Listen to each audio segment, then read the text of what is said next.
Good morning. Tuesday's trainer's tip is brought to us by Emma Randalls, and she asked about how we go about teaching a horse to pony.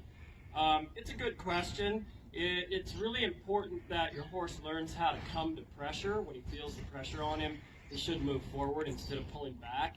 Sometimes we'll start with him ponying, and sometimes we start with him on the ground. It kind of just depends on the situation, but I love having a good solid pony horse that I can work with. It's a lot safer up here sometimes than it is on the ground. So, basically I would start with like I do with anything else. I would first of all, I'd be in the round pen. That way if they get loose from me or something happens, I can let them go. I can always go back and catch them later.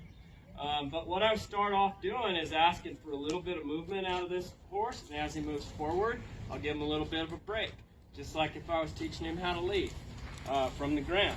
So he gives me a little bit of, he comes to the pressure a little bit, I give him a little bit of a release. I'll usually start off facing to the right here just a little bit, because they're turning to the right, because I don't want him to go around behind me. You want to be really careful about that. If he gets around behind you, you get tangled up in the rope.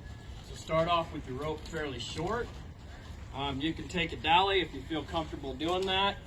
Just make sure that you can get out of this rope if you have to. Don't get tied on hard and fast. Alright, so if I make a turn to the left, I want to be careful that my ponied horse stays behind me, doesn't get around the back side of my horse and get on the left side of me over there. So same thing, I'll ask him to come to pressure. Pretty soon they start getting the idea that it's not a bad place to be behind this pony horse, and they kind of like being with them. It's comfortable for most horses to be next to another horse. They kind of get it. It's a really great way of getting your horse used to you being up above them too. On a young colt, we're up above him, so he gets used to the idea that we might be up there on his back and riding him.